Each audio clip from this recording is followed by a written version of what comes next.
সকলকে tech universe learning প্ল্যাটফর্মে সকলকে স্বাগত জানাই। আজকে আমরা দেখব HTML এর ট্যাগস এর ডিটেলস। ইন্ট্রোডাকশন ভিডিওতে আমরা আলোচনা করেছিলাম কিভাবে ট্যাগস ইউজ হয়, কিভাবে ট্যাগস কাকে বলে এবং ট্যাগস জিনিসটার মধ্যে কি কি অ্যাক্টিভিটি ইউজ হচ্ছে, কিভাবে কোনটাকে কি বলে লাইক এক minute element, attribute, tags, structure এইসব নিয়ে আমরা পুরানো ভিডিওতে ডিসকাস করেছিলাম। আজকে ভিডিওতে আমরা ডিসকাস করব কিছু বেসিক ট্যাগস নিয়ে, যে ট্যাগসগুলো আমাদেরকে নেক্সট কোডিং করতে সাহায্য করবে। ঠিক আছে, তো আমরা একটা নতুন পেজ বানিয়ে ফেলি। সাপোজ পেজটার নাম হচ্ছে ফোল্ডার, সেম ফোল্ডার যে ফোল্ডারটা আগের দিন কাজ করেছিলাম দেখতেই পাচ্ছেন। যারা ভিডিও দেখেননি দেখে আসতে পারেন, তাতে আপনাদের একটা বেসিক আইডিয়া হয়ে যাবে। সেই পেজটার নাম দিচ্ছি second.html। ওকে, সো সেভ।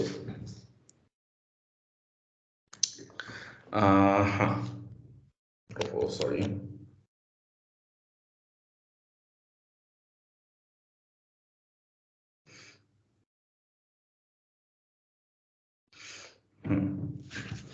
second.html। এবার second.html কে আমরা শুরু করছি। ফার্স্টে HTML এর স্ট্রাকচারকে ডিক্লেয়ার করে দিচ্ছি। ওকে, ডিক্লেয়ার হওয়ার পরে পেজটার নাম দিচ্ছি সেকেন্ড ভিডিও, দেন আমরা ভিডিও স্টার্ট করছি। ঠিক আছে, বডির মধ্যে স্টার্ট করব। তো সবার ফার্স্টে আমরা আগের দিন ডিসকাস করেছিলাম regarding H tag, right? So H tag কত রকমের আছে? এইচ ট্যাগস আছে HTML এ H1 থেকে H6 অবধি। কেমন? ধরুন H1 tag start and H1 tag close. So নাম দিলাম ডেমো। এরপরে H2 ট্যাগ, দেখুন সাইজগুলো আপনারা ডিফারেন্স বুঝতে পারবেন।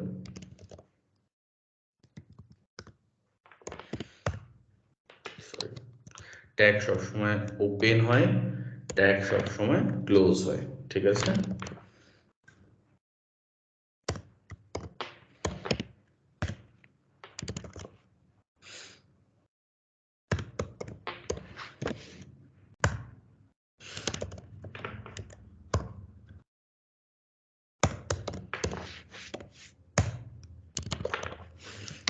সবকটা ট্যাগকে আমরা ডিক্লেয়ার করে দিয়েছি। আমাদের দরকার অনুযায়ী কোথায় কোনটা ইউজ করবো এটা সম্পূর্ণ আপনাদের নিজস্ব কনসেপ্টের উপরে ডিপেন্ড করে। ঠিক আছে, সো আমরা এটাকে একবার পেজটাকে রান করিয়ে দেখি ব্রাউজারে। দেখুন আমাদের সবকটাই এসে গেল, H1 tag, H2 tag, H3 tag, 4 tag, 5 tag, 6 tag. So প্রত্যেকটা দেখুন ট্যাগ এখানে কল করা হয়ে গেল। দেন আমরা আসছি এইচ ট্যাগ। যেরকম এইচ ট্যাগ কোনটাকে কি বলে? হেডিং ট্যাগ, ওকে, বা হেডার ট্যাগ। এবার আমরা আসছি যেটা, এটা নিয়ে আমরা আগের দিন কাজ করেছিলাম, পি ট্যাগ, প্যারাগ্রাফ ট্যাগ। ওকে, তো পি কে ক্লোজ করলাম। ওকে, পি কে আমরা একটা কাজ করছি, লরিড সাব নিয়ে নিচ্ছি।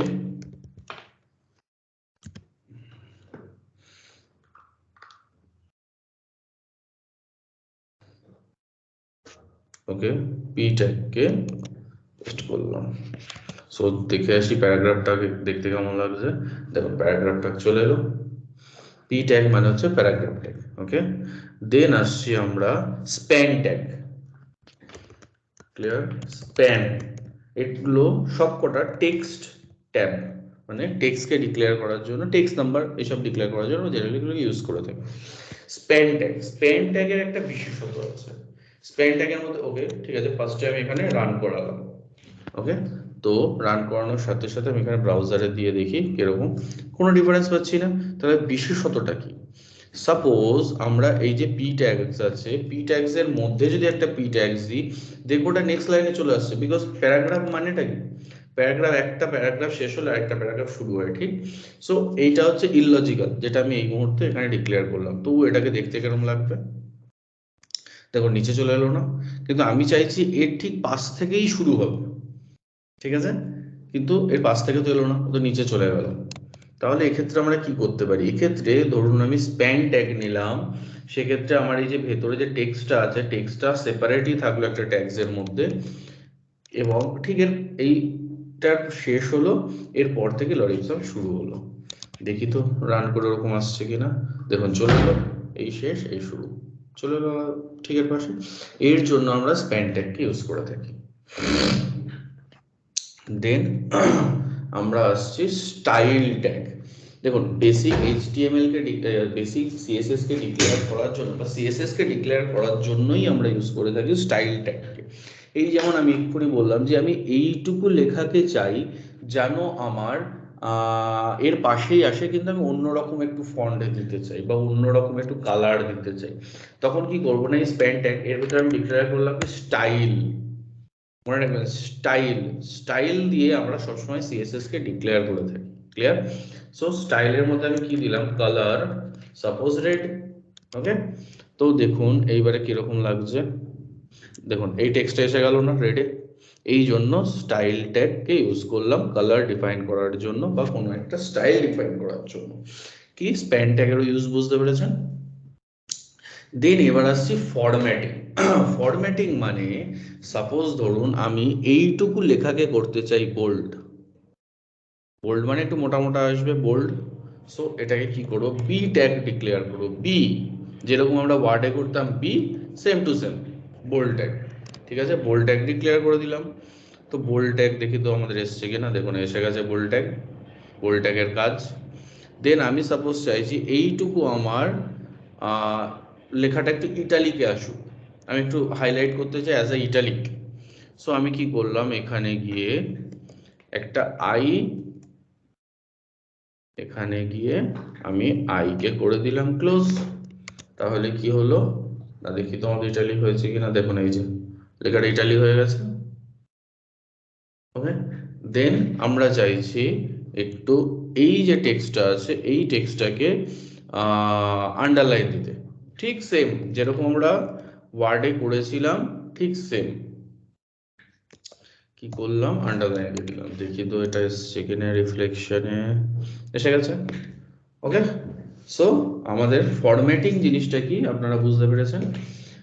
আরেকটা জিনিস যেটা অনেক সময় আমাদের দরকার হয় কিন্তু আমরা বুঝতে পারি না কি করব, সাপোজ ধরুন 5⁻², মানে 5 এর স্কোয়ার আমাদেরকে ডিক্লেয়ার করতে হবে, তো আমরা কি করব, তো আমি ধরুন এখানে একটা নিলাম পি ট্যাগ। ওকে, সো পি এর মধ্যে লিখলাম 5, আমি চাইছি 5 এর উপরে যেন স্কোয়ার হিসাবে 2 দেখায়, যেটাকে কি বলে সুপার স্ক্রিপ্ট। কি বলে, সুপার স্ক্রিপ্ট। তো সুপার স্ক্রিপ্টকে কিভাবে লেখে, এসইউপি, ওকে, এসইউপি কে সুপার স্ক্রিপ্ট আমি লিখছি 2, দেখি তো কিরকম এসছে, দেখুন 5 স্কোয়ার এলো। সো সুপারস্ক্রিপ্টের ইউজ কি আপনারা বুঝতে পেরেছেন। এবার কখনো কখনো আমাদের ধরুন দরকার পড়লো এই যে লেখাটা, এই যে 2, এটা আমাদের নিচে আসুক 5 এর নিচে, বা যেটাকে আমরা বলে থাকি বেসে, রাইট। সো আমি এখানে সাপোজ 5 এর আগে আনতে চাইছি 2 কে। সো কি করব, সেটাকে বলে হচ্ছে সাবস্ক্রিপ্ট। নিচে মানে সাব, উপরে মানে সুপ। ঠিক আছে, সুপারস্ক্রিপ্ট উপরে যাবে, সাবস্ক্রিপ্ট নিচে আসবে। তো আমি করে দিলাম সাবস্ক্রিপ্ট, সাপোজ সাবস্ক্রিপ্ট দিয়ে দিলাম 2, তা দেখি তো এরকম এসছে, এলো। সুপারস্ক্রিপ্ট মানে উপরে, সাবস্ক্রিপ্ট মানে নিচে। সো 5 এর সুপারস্ক্রিপ্ট 2, সাবস্ক্রিপ্ট নিচে 2। ক্লিয়ার? সো এই জিনিসটা নিয়ে আই থিঙ্ক কারোর কোনো ডাউট নেই। সো এর পরের ভিডিওতে আমরা একদমই ছোট ছোট করে বানাবো ভিডিওগুলোকে, তার কারণ যাতে আপনারা যদি যারা সিরিয়াস স্টুডেন্ট বা যারা সিরিয়াস শিখতে চায় তারা সবসময় নিজেরা চায় কি ভিডিও কিছুটা দেখলাম, দেখার পরে কিছুটা আমরা প্র্যাকটিস করি, দেন আবার নেক্সট স্টেপে যাবো, রাইট। সো আমি সবসময় ভিডিওকে ছোট ছোট বানাবো, আমার দরকার নেই বড় একসাথে লম্বা ভিডিও বানিয়ে, আমার কোনো তো দরকার নেই এর মধ্যে। তো আমি ছোট ছোটই যদি বানাই, আপনারা প্র্যাকটিসও করতে পারলেন, প্র্যাকটিস করার পরেও যদি আপনাদের কোনো ডাউট আসে আপনারা জিজ্ঞাসাও করতে পারলেন, আমার ইমেল আইডি দিয়ে দিচ্ছি, ইমেল আইডিটাতে আপনারা ইমেল করুন যদি কোনো ডাউট হয়। সুতরাং তাহলে আমি রেসপন্সও করতে পারবো, তাতে সুবিধা হবে, কমিউনিকেশন বেটার থাকবে। সো আমরা নেক্সট ভিডিওতে কি করব, আমরা কোটিং শিখবো, কোট কিউইওটি কোট, কোট শিখবো এবং কিভাবে কমেন্ট আউট করতে হয় এই জিনিসগুলোকে আমরা শিখবো। যদি আপনারা কেউ নিজে থেকে শিখতে চান, মানে শিখতে পারেন তো শিখে আসুন, খুব ভালো, তাহলে প্র্যাকটিস ভালো হয়ে যাবে, বুঝতে পারবে যদি কোনো জিনিস ডাউট হয়। ওকে, থ্যাংক ইউ।